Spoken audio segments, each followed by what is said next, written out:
Mon nom est Carlos, et ce que je vais raconter s'est passé il y a quelques années.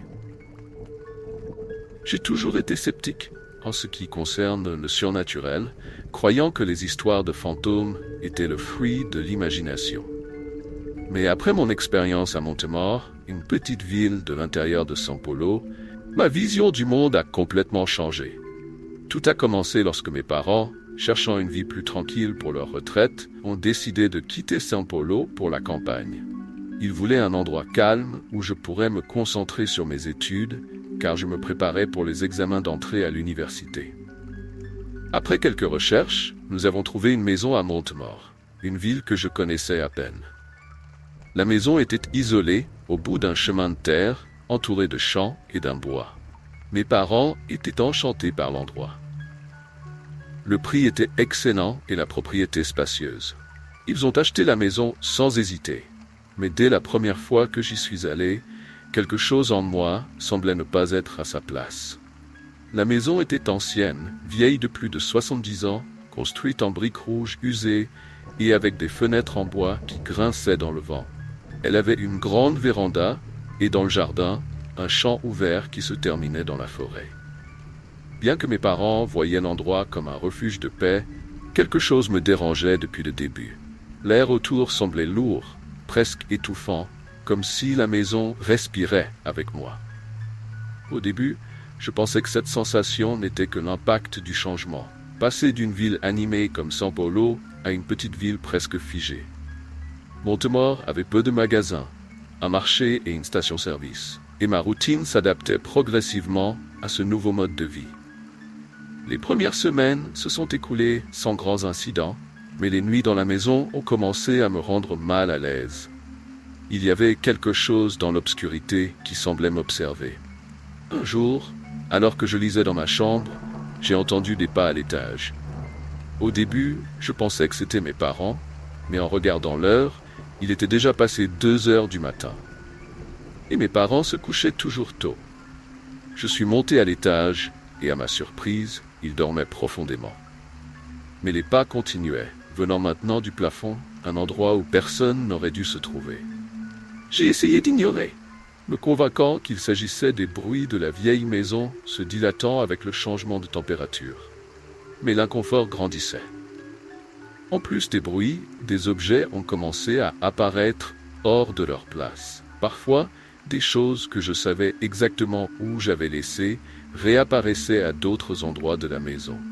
Un exemple était la télécommande de la télévision, qui avait disparu du salon, et le lendemain, je l'ai trouvée dans la cave.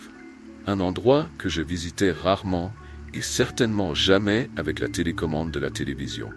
Mes parents l'ont aussi remarqué, mais disaient toujours que c'était dans notre tête, que nous nous habituions à la nouvelle maison. Cependant, je sentais que quelque chose de plus profond se produisait. Avec le temps, j'ai commencé à faire des cauchemars récurrents. Je rêvais toujours d'une silhouette sombre aux yeux noirs qui m'observait de loin, comme si elle attendait le bon moment pour s'approcher. Je me réveillais au milieu de la nuit, en sueur et le cœur battant à toute vitesse, sentant sa présence dans ma chambre, même éveillé. Ces sensations s'intensifiaient la nuit quand la maison semblait prendre vie. Un vendredi soir, mes parents sont partis rendre visite à des parents à Campinas, me laissant seul à la maison. Ce soir-là, le silence était plus dense que d'habitude, presque oppressant. Vers minuit, j'ai entendu de forts coups à la porte d'entrée. Je suis allé à la porte, sentant mon cœur s'accélérer. J'ai regardé par le Judas, mais il n'y avait personne. Même si personne n'était là, il y avait des traces de boue devant la porte. Je suis sorti sur la véranda, et là, à environ 30 mètres, une silhouette se tenait dans le champ. Elle était grande, vêtue de quelque chose de sombre qui la rendait presque invisible. La silhouette m'observait, immobile. Pendant un instant, j'ai pensé que c'était un travailleur rural, mais quelque chose clochait.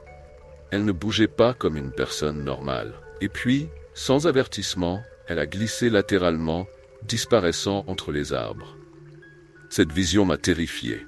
Je suis rentré en courant dans la maison, j'ai verrouillé toutes les portes et fenêtres, et je me suis caché dans ma chambre. J'ai passé la nuit éveillé, entendant des bruits venant de l'extérieur et de l'étage. Le lendemain matin, Quand je suis sorti pour vérifier le jardin, les empreintes de boue étaient toujours là. Mais en les suivant, j'ai réalisé qu'elles s'arrêtaient brusquement au milieu du champ, comme si la personne ou quoi que ce soit s'était simplement évaporée. Les jours suivants, la sensation d'être observé est devenue insupportable. Chaque fois que j'étais sur la véranda, je voyais de nouveau la silhouette dans la forêt, debout entre les arbres, me fixant à distance. Elle ne s'approchait jamais, mais sa présence était constante. J'ai commencé à éviter de sortir de la maison la nuit et je verrouillais toutes les portes avec plus de soin. Après des mois à vivre dans la peur, j'ai finalement convaincu mes parents de déménager. Ils étaient sceptiques, pensant que j'exagérais, mais mon insistance les a fait réaliser que quelque chose n'allait pas. Nous sommes retournés à São Paulo, et depuis, je n'ai jamais mentionné ce qui s'est passé dans cette maison. Même si j'ai laissé Montemor derrière moi, je sens que la présence qui habitait cette maison est encore avec moi, guettant, attendant le bon moment pour se manifester à nouveau. Montemor n'est plus seulement une petite ville paisible de la campagne pour moi, c'est désormais l'endroit où j'ai laissé quelque chose, ou d'où j'ai emporté quelque chose avec moi. Juiz de Fora, dans l'état du Minas Gerais, a toujours été une ville paisible, de celles où tout le monde se connaît et où le temps semble passer lentement. J'y ai grandi, dans une famille d'agriculteurs, entourée de montagnes et de champs de maïs. Mon enfance a été heureuse et sans grand bouleversement, mais il y a un chapitre de cette époque que j'ai rarement partagé. La plupart des gens auraient probablement du mal à y croire. Pourtant, ce que je vais raconter est réel. Tout a commencé quand j'avais 16 ans et que mes parents ont décidé de revisiter l'ancienne ferme de notre famille, abandonnée depuis des décennies. La ferme se trouvait à environ 15 km de notre maison, dans une zone isolée près d'une colline appelée Morro da Saudade, qui était entourée de légendes sur des activités étranges la nuit. Je n'avais jamais prêté beaucoup d'attention à ces histoires. Mais cet hiver-là, mon père décida que nous devrions visiter l'endroit. Il voulait voir si quelque chose de la propriété valait encore la peine ou si la structure tenait toujours debout. À contre-cœur, je suis monté dans la camionnette avec mon père et mon frère cadet, Carlos. Le trajet sur la route de terre fut long et chaotique, et le ciel nuageux contribuait à l'atmosphère lourde qui semblait accompagner notre voyage. Lorsque nous sommes enfin arrivés à la ferme, la vue de la maison m'a immédiatement causé un malaise. La construction, faite de pierre et de bois, était en ruine. Fenêtres brisées, toits effondrés et la végétation envahissant tout. Mais ce qui m'a le plus troublé, c'était le silence absolu. Il n'y avait ni oiseaux, ni vent, ni aucun autre son de la nature. Tandis que mon père et Carlos exploraient l'extérieur, j'ai décidé d'entrer dans la maison. La porte était coincée, mais j'ai réussi à l'ouvrir, révélant un intérieur poussiéreux et sombre. En posant un pied à l'intérieur de la maison, une vague de froid a parcouru mon corps. La lumière qui pénétrait par les fenêtres brisées était faible, et l'odeur de moisissure régnait partout. Au centre de la pièce principale, il y avait de vieux meubles recouverts de draps sales et un piano appuyé contre le mur, couvert de poussière. Pendant que j'explorais l'endroit, la sensation d'être observé devenait de plus en plus forte. Quelque chose semblait me suivre, même si j'étais seul. Je suis arrivé devant une porte menant à la cave. Quelque chose en moi me disait de ne pas descendre, mais la curiosité l'a emporté. J'ai pris la lampe torche et j'ai commencé à descendre les escaliers en bois, qui craquaient à chaque pas. La cave était plus grande que je ne l'imaginais, avec des murs de pierre humide. C'est alors que j'ai vu quelque chose qui m'a figé sur place. Un vieux fauteuil à bascule, se balançant lentement, comme si quelqu'un d'invisible était assis là. Mon cœur s'est emballé et je suis resté immobile, incapable de croire ce que je voyais. Puis, j'ai entendu un rire faible et lointain, un rire féminin résonner dans la cave. Je n'ai pas réfléchi 2 fois, j'ai couru aussi vite que j'ai pu vers les escaliers. En sortant, j'ai trouvé mon père et Carlos qui revenaient de l'extérieur. J'ai essayé d'expliquer ce qui s'était passé, mais les mots ne sortaient pas. Mon père, pragmatique comme toujours, a attribué ma panique à l'ambiance effrayante de la maison. Nous avons décidé d'explorer encore un peu l'endroit, mais je n'arrivais plus à me concentrer sur quoi que ce soit. Après cette visite, les choses ont empiré. J'ai commencé à faire des rêves troublants, toujours avec la même femme que j'avais entendue dans la cave. Dans mes rêves, elle était assise dans le fauteuil à bascule, riant doucement, mais je n'arrivais jamais à voir son visage. Au fil du temps, son rire devenait de plus en plus fort et dérangeant dans mes rêves. De plus, j'ai commencé à entendre des bruits la nuit chez nous, des pas dans le couloir et des murmures qui n'appartenaient à personne de ma famille. Environ un mois plus tard, mon père décida de retourner à la ferme pour faire quelques réparations, dans l'espoir de restaurer la propriété. Il insista pour que je l'accompagne, affirmant que c'était une occasion de surmonter mes peurs. À contre-cœur, j'ai accepté. Cette fois, Carlos ne nous accompagna pas. Nous sommes arrivés un matin ensoleillé, mais la sensation que quelque chose n'allait pas n'avait pas disparu. Pendant que mon père travaillait, je déambulais dans la maison, sans motivation pour l'aider. Finalement, je me suis approché de la cave à nouveau. Le souvenir du rire revint avec force, mais j'ai décidé de descendre, juste pour me prouver que tout cela n'était que le fruit de mon imagination. En arrivant en bas, j'ai remarqué quelque chose de différent. Le fauteuil à bascule n'était plus là. À sa place, il y avait des marques au sol, comme s'il avait été traîné. Puis, j'ai vu une porte entr'ouverte qui n'était pas là auparavant, d'où émanait une faible lumière. J'ai poussé la porte avec précaution et j'ai vu une petite pièce en pierre, avec une table et un album photo poussiéreux. En ouvrant l'album, mon sang s'est glacé. Les photos montraient une femme que je n'avais jamais vue, assise sur le fauteuil à bascule. Au début, elle semblait normale, mais au fur et à mesure que les photos avançaient, son expression devenait plus sombre. Sur les dernières images, ses yeux étaient complètement noirs, et son sourire déformé et inquiétant. J'ai brusquement refermé l'album et j'ai senti l'air devenir lourd. Une brise glaciale a traversé mon dos, et lorsque je me suis retourné, la porte de la pièce était fermée. J'ai essayé de l'ouvrir, mais elle était verrouillée. C'est alors que le rire est revenu, plus fort et plus proche qu'avant, résonnant dans les murs de pierre. En dirigeant la lampe torche dans toutes les directions, je ne voyais personne, mais le rire ne s'arrêtait pas. Mon cœur battait à tout rompre et je savais qu'il fallait que je sorte de là. Dans un dernier élan de désespoir, j'ai couru vers la porte et j'ai réussi à la forcer, m'échappant de la cave. En remontant à la surface, mon père était là, perplexe face à mon état. Je n'ai pas réussi à lui raconter ce qui s'était réellement passé. Nous sommes rentrés à la maison et j'ai essayé d'oublier ce que j'avais vécu. Cependant, l'image de cette femme aux yeux noirs et au sourire sinistre reste gravée dans ma mémoire. J'ai encore des cauchemars et la sensation qu'elle me surveille ne m'a jamais complètement quitté. Il y a des choses qui ne devraient jamais être réveillées. Padre Paraíso est une ville paisible, entourée de montagnes et de forêts, avec des rues tranquilles qui rappellent des temps plus simples. J'y ai grandi, dans une famille qui respectait les traditions locales et raconte des histoires effrayantes transmises de génération en génération. Parmi ces histoires, une en particulier m'a toujours intrigué, celle de l'ancien cimetière de la ville. On disait que c'était un endroit mystérieux, et la plupart des jeunes évitaient de s'y aventurer la nuit. J'avais 17 ans lorsque la curiosité m'a poussé à défier ce tabou. Un samedi soir, après avoir passé du temps avec des amis, nous avons décidé que ce serait le moment idéal pour explorer le cimetière. Le groupe était composé de 5 amis. Lucas, le plus rationnel, Sofia, la courageuse, Carla, la sceptique, Renan, toujours prêt pour l'aventure, et moi. L'idée était simple, entrer, prendre quelques photos et sortir avant que la nuit ne tombe complètement. Le cimetière était entouré d'une grille en fer rouillé, recouverte de végétation.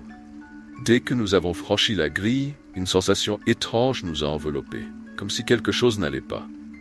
La pleine lune éclairait les lieux, révélant de vieilles pierres tombales couvertes de mousse. Le silence était presque total, et nos rires nerveux se sont vite transformés en un silence inquiet. En explorant les lieux, nous avons trouvé un coin plus isolé où une tombe a attiré notre attention. La pierre tombale appartenait à une femme nommée Maria Clara, décédée en 1947.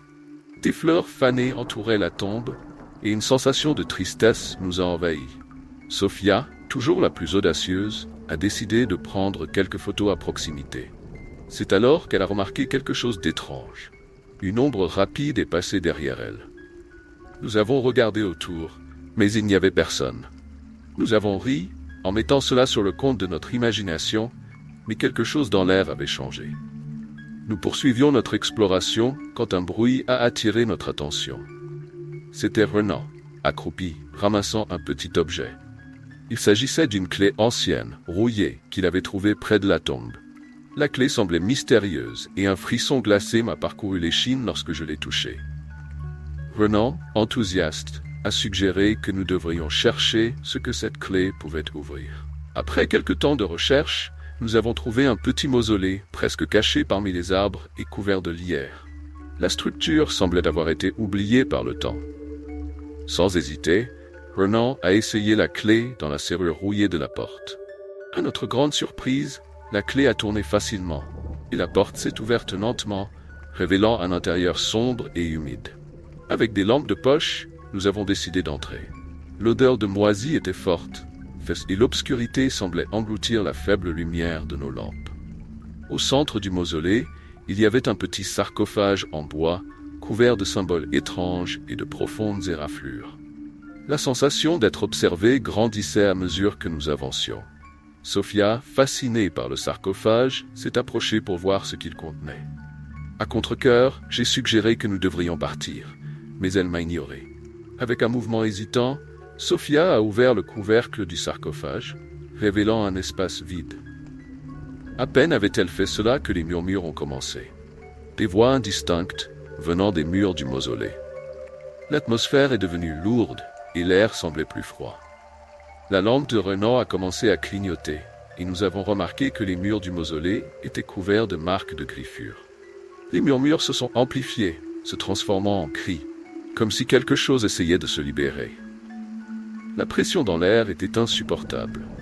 J'ai crié que nous devions partir, mais Sophia semblait paralysée, fixant le sarcophage. C'est alors que nous avons entendu un bruit venant du fond du mausolée, comme si quelque chose se traînait vers nous. Un vent glacial a soufflé, éteignant nos lampes. Nous avons été plongés dans une obscurité totale. Le cœur battant à tout rompre, j'ai attrapé Sophia et nous avons couru vers la sortie, les cris résonnant dans nos têtes. Le couloir semblait s'étendre à l'infini et la sensation que quelque chose nous poursuivait s'intensifiait. Finalement, nous avons poussé la porte et sommes sortis dans l'air froid de la nuit. Pourtant, la peur ne nous a pas quittés. Dans les jours qui ont suivi, j'ai tenté d'oublier ce qui s'était passé, mais les murmures et les images du mausolée continuaient de me hanter. Sophia et moi évitions de parler de cette expérience, mais nous savions que cela avait laissé une marque en nous. Mes nuits étaient hantées par des cauchemars constants, toujours avec le mausolée, les murmures et l'image de Sophia paralysée. Déterminé à comprendre ce qui s'était passé, j'ai commencé à enquêter sur Maria Clara et le cimetière. J'ai découvert qu'elle était une femme respectée dans la ville, connue pour ses dons de guérison, mais aussi impliquée dans des pratiques étranges.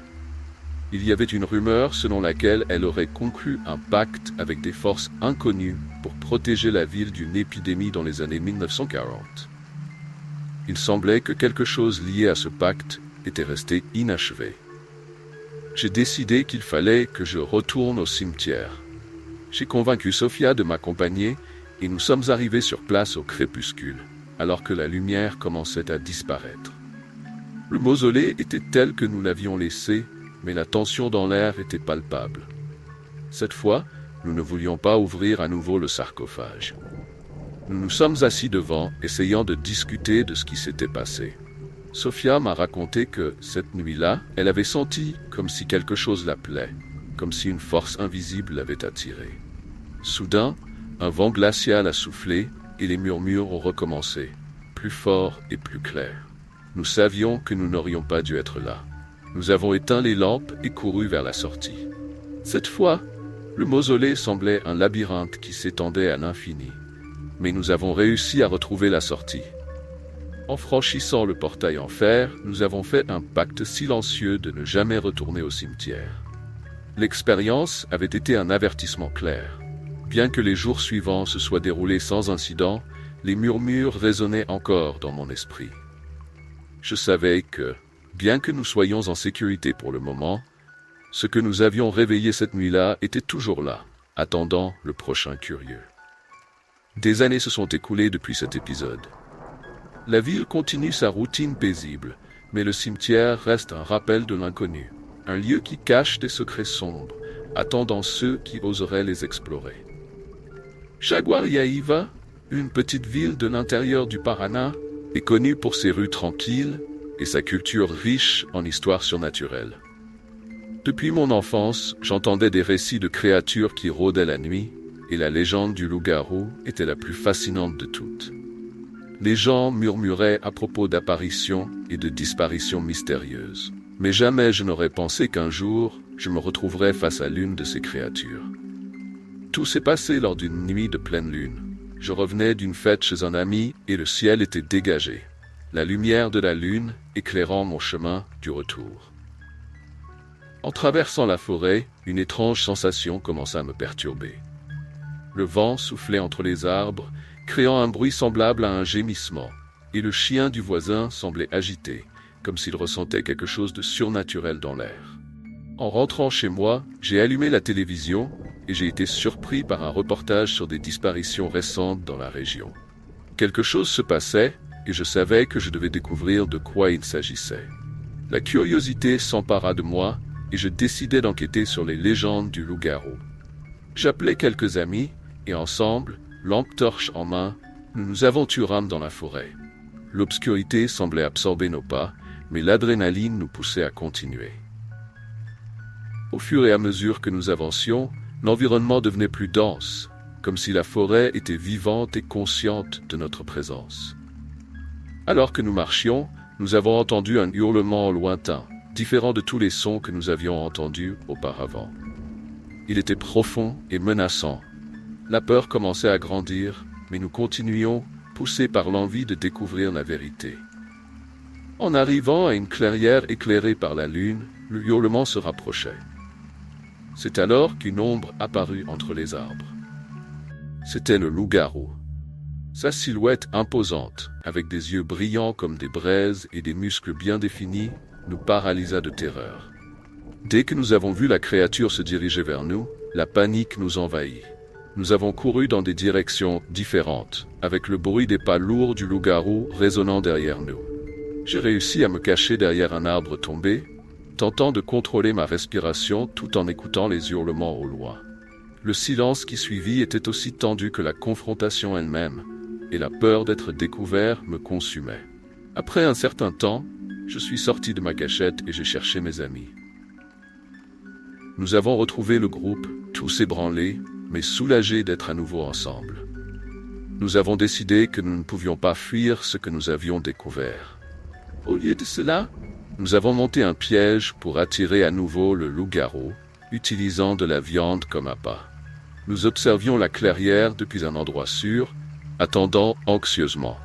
La créature réapparut, s'arrêtant au bord de la clairière, flair en l'air. Ses yeux brillaient intensément, et elle semblait évaluer la situation. Quelqu'un suggéra une idée audacieuse. Tenter de communiquer avec le loup-garou. Nous avons commencé à parler, exprimant notre intention de ne pas faire de mal. À notre grande surprise, la créature hésita. Ses yeux, auparavant pleins de fureur, commencèrent à refléter autre chose, une douleur profonde. C'est alors que nous avons compris que le loup-garou n'était pas un monstre maléfique, mais une victime d'une malédiction, emprisonné dans une forme qu'il ne désirait pas. Les légendes sur le loup-garou cachaient une vérité plus profonde. À travers des recherches et des discussions avec les anciens de la ville, nous avons découvert que de nombreuses disparitions étaient liées à un ancien conflit entre fermiers et les êtres de la forêt. Le loup-garou est en réalité un ancien défenseur de la terre, maudit pour avoir tenté de protéger sa famille et son territoire. Au fil des mois, les histoires sur le loup-garou commencèrent à changer. La créature, autrefois crainte comme un monstre, commença à être vue comme un gardien de la forêt. Les habitants commencèrent à laisser des offrandes dans la forêt, comme une manière de demander protection et d'apaiser la créature. Peu à peu, la ville apprit à coexister avec la présence du loup-garou, le respectant au lieu de le craindre. En réfléchissant à cette expérience, je réalise que le loup-garou est devenu plus qu'une légende terrifiante à Jaguariaïva. Il est devenu un symbole de la connexion entre les humains et la nature, un rappel du respect envers l'inconnu. La ville célèbre désormais ses légendes autour de feux de camp, partageant des histoires de rencontres avec la créature. Le loup-garou est devenu une partie de l'identité locale, nous rappelant que même les créatures les plus effrayantes ont une histoire à raconter.